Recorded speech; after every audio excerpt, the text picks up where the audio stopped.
A sports town that loves its Tigers and Saints, Baton Rouge is growing fonder of a game that's biggest following comes from overseas, soccer. Some of those games over in the UK with a big rivalry, there will be 80 people in here at 7:30 in the morning. Luke Betts, co-owner of the Londoner Pub and Grill, moved to the U.S. from England 6 years ago and saw an appreciation for soccer in the football-focused city. The Champions League was on.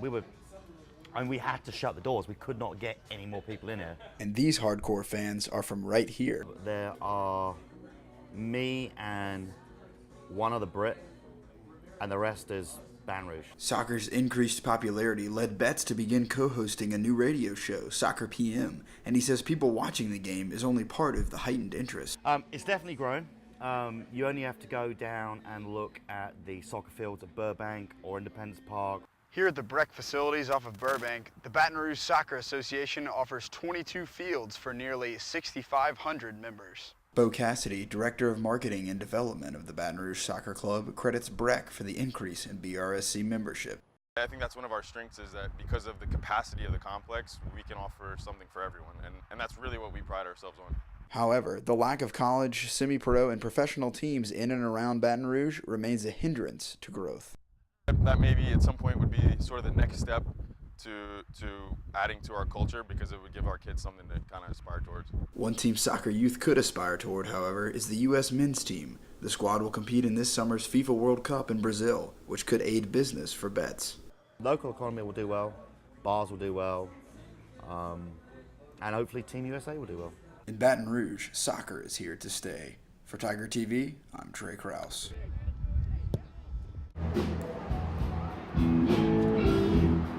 Since 1985, some of the nation's top blues artists have set up shop on the same stage in Baton Rouge.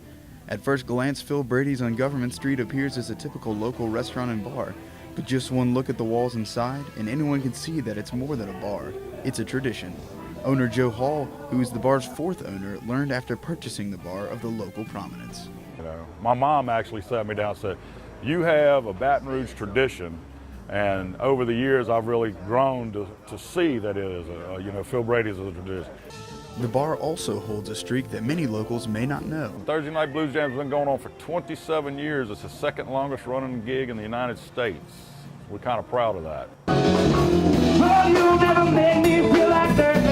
Phil Brady's attracts from all over, and the best part to Hall is that because of the bar's reputation, locals and visitors to the bar get a taste of something different each week. We don't know who's going to be here on Thursday nights. One familiar face to Phil Brady's is Larry Garner. Garner is a blues musician, or as he likes to say, "Well, I own a guitar and I talk well to music." He has loved playing at Phil Brady's since the mid-90s. Well, playing at Phil Brady's is a pleasure for me. Me and Joe get along fine, and a blues man don't have much money, and Joe always makes sure you have a drink if you need one.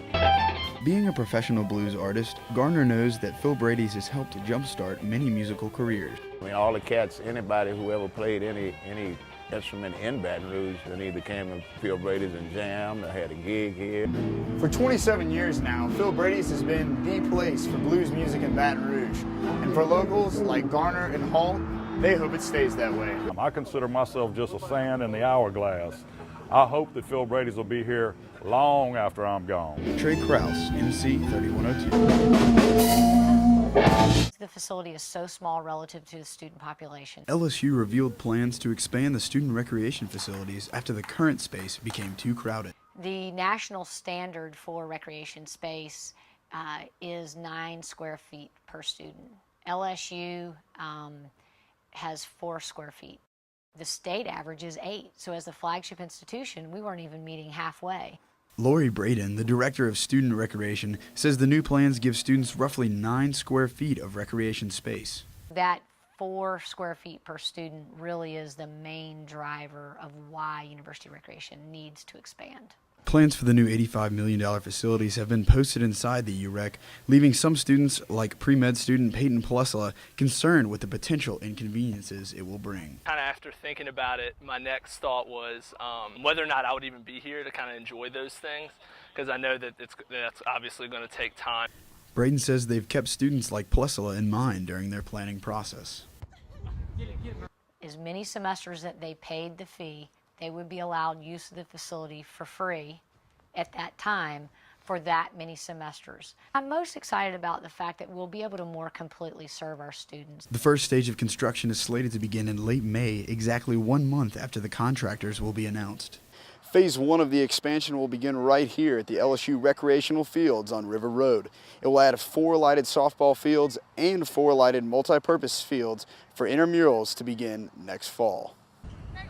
Sophomore Brooks Hummel plays multiple intramural sports at the recreation fields off of River Road and is glad to hear that LSU is taking action to improve them. And for coming out here playing soccer with friends, to have nice facilities would definitely be a huge plus. Braden also says that more than 300 parking spaces will be added, giving students more opportunity to enjoy their new facilities. For Tiger TV, I'm Trey Krause.